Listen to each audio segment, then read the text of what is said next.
Bharat Ratna doctor Bhimrao Ambedkar को कोटि कोटि नमन। ये कार्यक्रम डॉक्टर भीमराव अंबेडकर के जीवन पर आधारित है, जहां भारत की जनता के प्रति उनके योगदानों को पूरी सजगता से चित्रित और रेखांकित करने का प्रयास है। कार्यक्रम में दिखाई गई घटनाएं लब्ध पुस्तकों से ली गई हैं। इस कार्यक्रम के जरिए चैनल की ओर से एक विश्वसनीय, सजग और सकारात्मक प्रयास है कि डॉक्टर बाबा साहेब भीमराव अंबेडकर के जीवन की संघर्ष यात्रा एवं गौरव गाथा पूरे आदर के साथ घर घर पहुंचे और उनके योगदानों से सभी संपूर्णता में परिचित और आह्लादित हों।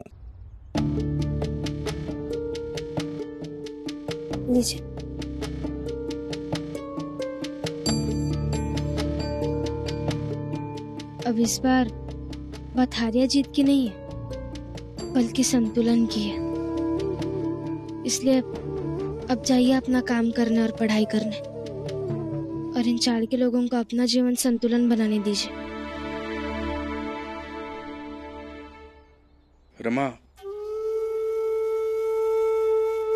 आज मेरी इस धारणा पर प्रश्न चिन्ह आ गया है कि जीवन के हर समस्या का हल कानून होता है।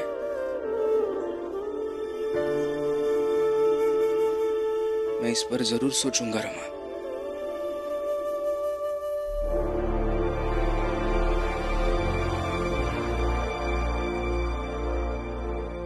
भीम भाऊ, मैं आपके साथ चलूं क्या? मैं कुकन की गाड़ी भी ले लूंगी। चलिए ना भाभी।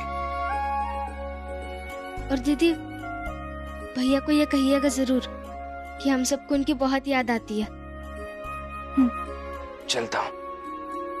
आइए भाभी।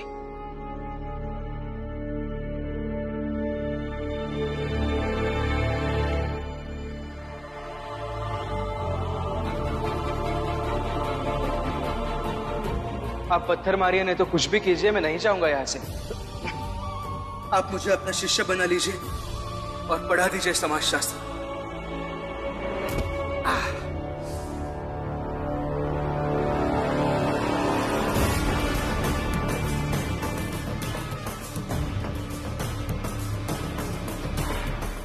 पागल, भीमराव को पढ़ा रहा है तू?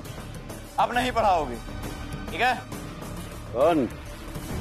अब तो खून सिर्फ तेरे हाथ से निकला है, बाद में पूरे शरीर से खून ही खून निकलेगा, समझा?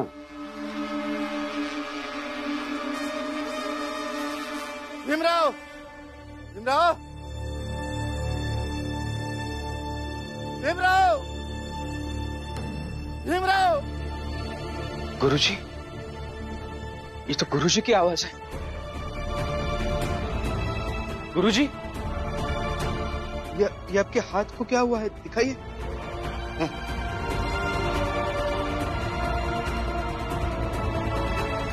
तुम कॉपी किताब निकालो, पढ़ाई करो। क्या? हाँ, पढ़ाई करूंगा गुरुजी, लेकिन पहले बताइए तो सही, ये लगा कैसे? आप घायल हैं, आप ऐसा क्यों कह रहे हैं? देखो, गुरु की आज्ञा की अवहेलना नहीं होनी चाहिए। निकालो कॉपी पेंसिल, निकालो, पढ़ाई शुरू करो। हाँ।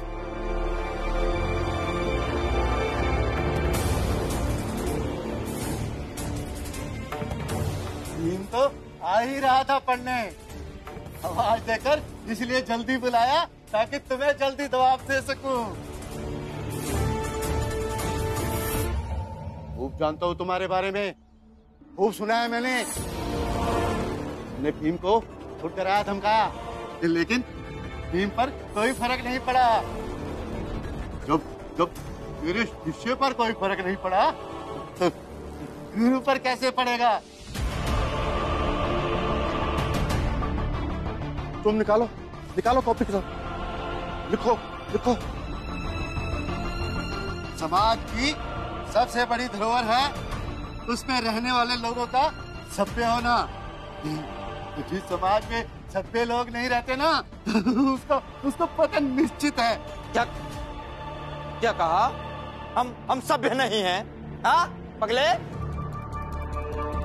तो आज ये सारे असभ्य लोग ये बात बोलते हैं कि अगर तूने इस भीमराव को पढ़ाना बंद नहीं किया तो तुझे जात से बाहर कर देंगे, समझा?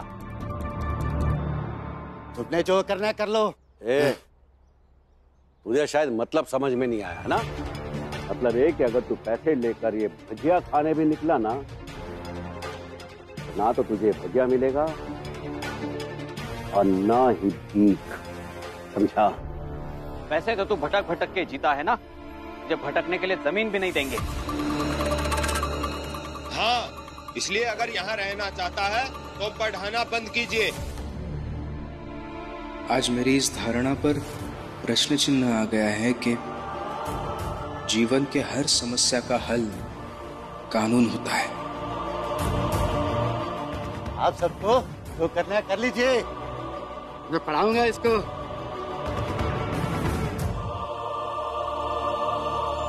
गुरुजी, मैं नहीं पढ़ूंगा। वाह वाह अगले समझदार होना दिया तूने इसे। हाँ, वैसे भी भीमराव की वजह से बहुत सारी जिंदगियां बर्बाद हो चुकी हैं, तो एक और जिंदगी क्यों बर्बाद हो? नहीं भीम, ये लोग डरा रहे हैं तुझे। नहीं गुरुजी, मैं डर नहीं रहा हूँ। मैं बस इसलिए पढ़ाई नहीं करूंगा क्योंकि मैं आपको मुसीबत में देख नहीं सकता। माफ कीजिए। नहीं भीमराव,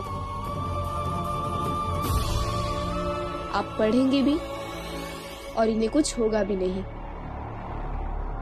ए सरला, क्या 2-4 महिलाओं को इकट्ठा करके मुआवजा क्या ले लिया? क्या लगता है दुनिया जीत ली?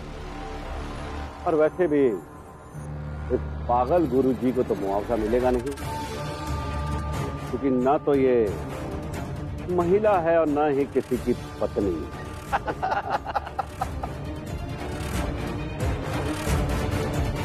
सरला जी, ये इतने पैसे हैं कि आप इन लोगों से दूर जाकर कहीं नया जीवन शुरू कर सकते हैं,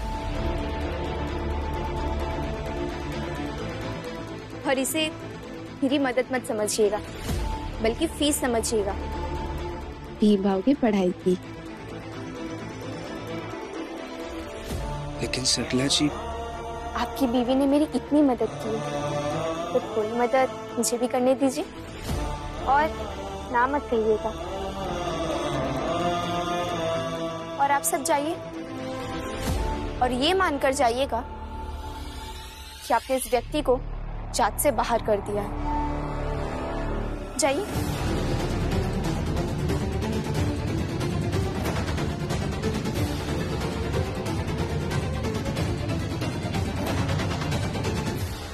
ठीक है भीमराव, आप पढ़ो और हमेशा पढ़ते रहो। मैं चलती हूँ।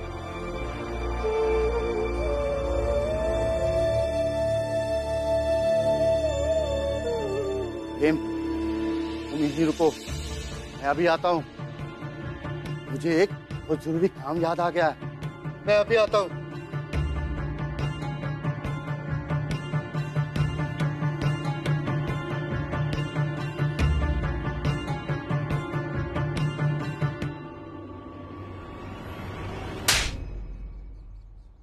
वहाँ तुम्हारे शिष्य थे, इसलिए थप्पड़ नहीं मारा। आज का सबसे बड़ा दुश्मन गैर जिम्मेदार शिक्षक होता है। ये बात गांठ मान लो, वरना इतिहास के गुनहगार बन के रह जाओगे। हाँ,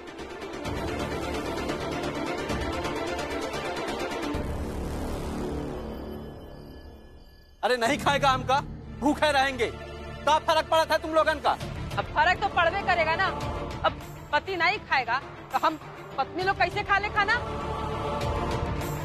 हाँ तो ठीक है, सबसे पहले तुम सब माफी मांगो हम सबसे। हाँ, और कसम खाओ कि तुम भीम और रमा के बहकाव में नहीं आओगी।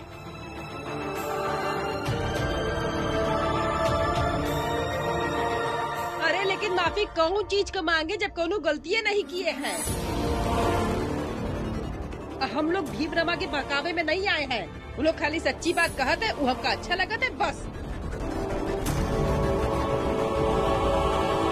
होगा फिर हमरे साथ ये सब लोग भी भूखे रहेंगे और हमका अच्छे से भविष्य दिख रहा है। ई चाल में शादी किए हुए सब लोगन का सबका अंत राम जी के जैसा ही होएगा। भीम और रमा के बहकावे में आए के सब औरतें अपन अपन घर छोड़ के चली जाएंगी, जैसन जीजाबाई चली गई है।